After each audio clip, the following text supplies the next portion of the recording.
Kesh, young team coming in from the World Championship final. They just getting them into the mindset of playing for South Africa. What did you particularly do? For us as a team, obviously, a lot of the regulars aren't here, but when the youngsters come in, it's about making them feel very welcome and feel comfortable to be themselves. That's something we always encourage in the environment, and naturally, the mentality of where we want to go with our cricket and the style of cricket and brand of cricket we want to play just filters through them. So I think that's the main thing, is to make them feel comfortable, to allow them to just be the best version of themselves. A couple of historical moments. Of course, Luandre is one, but also Bosch taking the FIFA and the 100. Your response on that? Yeah, we know Corbin. He's just come into our environment. He's settled in very well.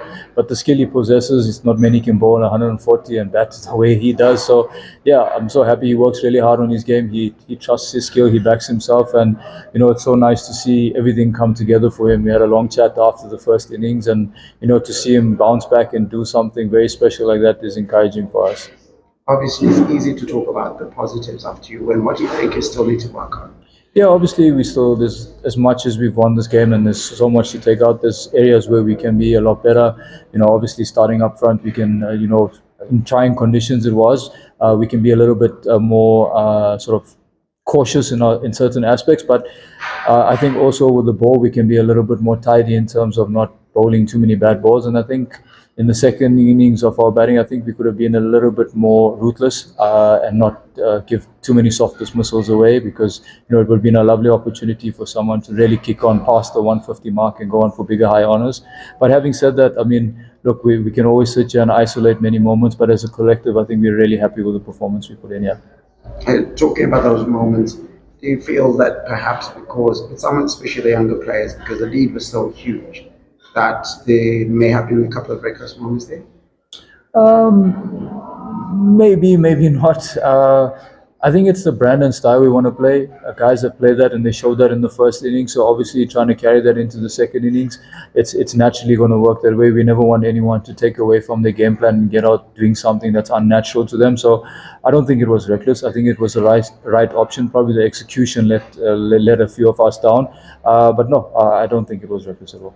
Looking at the Zimbabwean side, what would you say were the positives that you saw from the Zimbabwean performances? Well, obviously the way they started with the ball on the first morning, to have us 20 for 3, I think that's really encouraging, and they got a nice partnership with Sean and Craig in the first innings.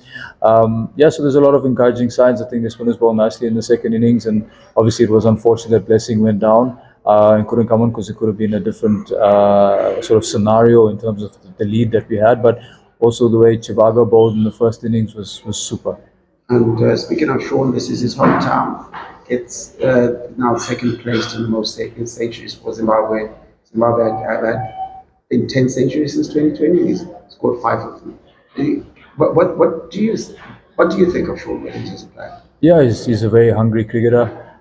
Very unorthodox in his approach, but effective. He knows conditions. He's been a stalwart of Zimbabwean cricket for a long period of time, and hence why he's reaping the rewards.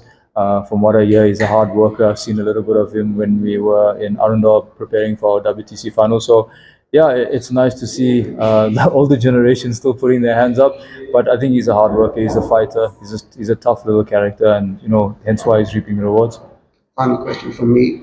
An extra rest day tomorrow in as far as between the matches. What is the process that you go through before the next match that starts on Sunday? Yeah, obviously we want the boys to really soak up and enjoy a test win. Test wins are very hard to come by, so enjoy the moment. But when we come again for the first day of practice, we regroup, we reassess on the positives, and then try and rectify our negatives, building up towards the second test match. Should we be expecting some changes? We'll have to wait and see. We obviously don't know conditions yet because we haven't seen how the pitch goes, and then if we need to, then we can. Okay. And then just a question on the team's fielding. We saw how good the team were during the WTC final. We saw another blinding catch from Tony there at short leg, which had done, I think, against Sri Lanka in Durban. So just a word on the team's fielding. Yeah, I think our fielding's come a long way. We really pride ourselves on things that we can control, and fielding's one of them. But it's just good to see those special moments go away. They always say if your culture's in check and you're doing the right things off the field, those small moments tend to go your way, hence why the ball stuck. But we know Tony's got a good set of hands there. He's taken some blinders, so it's not like a once-off thing. So really happy for him, and also that was Boshi's forfeit leading up towards his 5-0. So it's obviously a special moment, and we're doing things right off the field as well. Any other question in the room? All good. Thank you very much.